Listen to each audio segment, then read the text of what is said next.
Hello friends, welcome to মুখরোচক। আজকে বানাচ্ছি ছানা বড়ার ঝোল বা ছানার কোফতা কারি। আমরা বেশিরভাগ ছানা বড়ার তরকারিই বলে থাকি। ছানার কোফতা কারি বানাতে আমি প্রথমে একটা বড় মাপের আলুকে সেদ্ধ করে নিলাম, দুটো সিটি দিয়ে নিয়েছিলাম।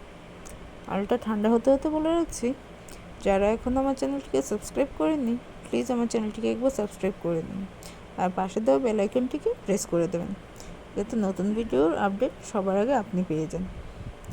আলু ঠান্ডা হয়ে যাওয়াতে এখানে আমি আলুগুলোকে খুব ভালোভাবে ম্যাশ করে নিচ্ছি।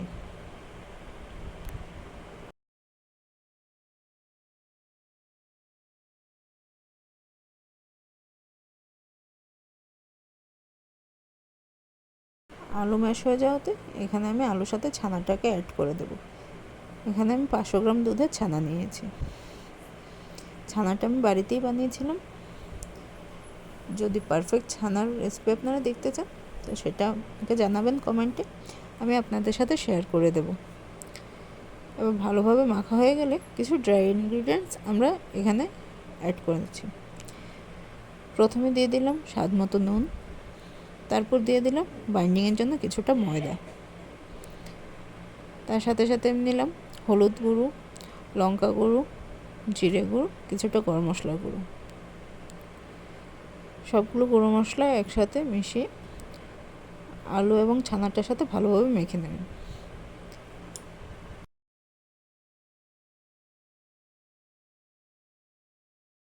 ভালোভাবে মাখা হয়ে গেলে এরকম ছোট ছোট বল বানিয়ে নেবেন।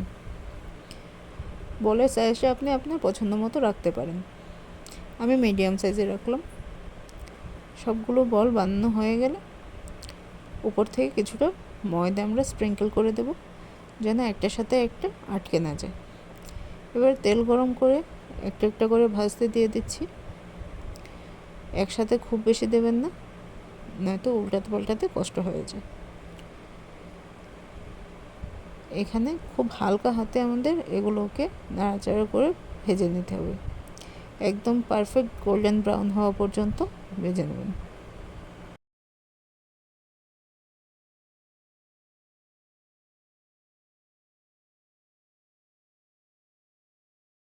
এরকম গোল্ডেন ব্রাউন পর্যন্ত ভেজে নিলাম। একই সাথে আমি সেকেন্ড ব্যাচটাও দিয়ে দিলাম। সেকেন্ড ব্যাচটাও সেমভাবে আমরা ভেজে নেব। সবগুলো বড়া ভাজা হয়ে গেলে একই তেলে আমরা একটা শুকনো লঙ্কা দিয়ে দিলাম।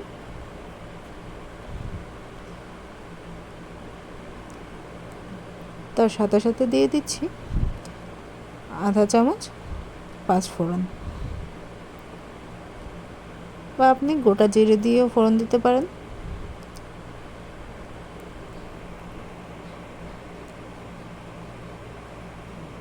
এবারে দিয়ে দিলাম আদা, জিরে এবং ধনে বাটা, কিছুটা কাঁচা লঙ্কা বাটা।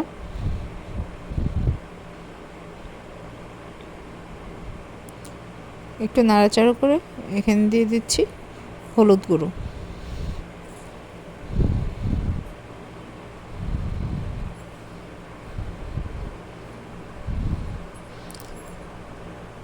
এবার দিয়ে দিচ্ছি একটা বড় মাপের টমেটো পেস্ট।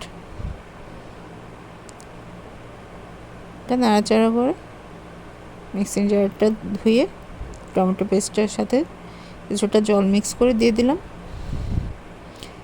এখানে মশলাটাও পড়বে না আর পুরোটা টমেটো দেওয়া হলো, জিরো ওয়েস্টেজ। এবার মশলা কষাতে থাকুন। তার মধ্যে দিয়ে দিন স্বাদ মতো নুন, আর আপনার পছন্দ হলে চিনিটা দেবেন। চিনি দিলে টেস্টটা একটু বেড়ে যায়। এবার ভালোভাবে কষাতে থাকুন যতক্ষণ না সাইডে তেল ছেড়ে আসছে। যখন দেখবেন মশলা তেল ছেড়ে যাচ্ছে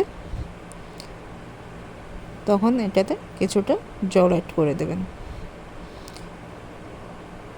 জলের পরিমাণটা আপনি আপনার পছন্দ মতো রাখবেন।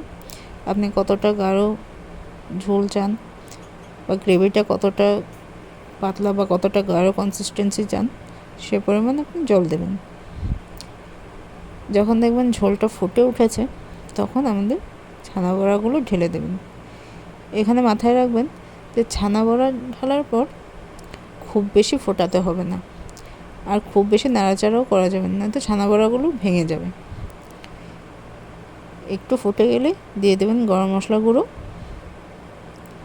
তার সাথে সাথে কিছুটা ঘি দিয়ে দেবেন।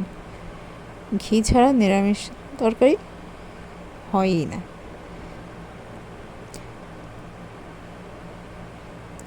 এখানে দিয়ে দিলাম কিছুটা কসুরি মেথি।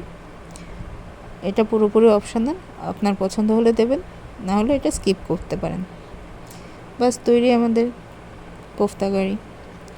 গরম গরম রুটি বা পরোটা বা পুরির সাথে সার্ভ করুন আর এনজয় করুন।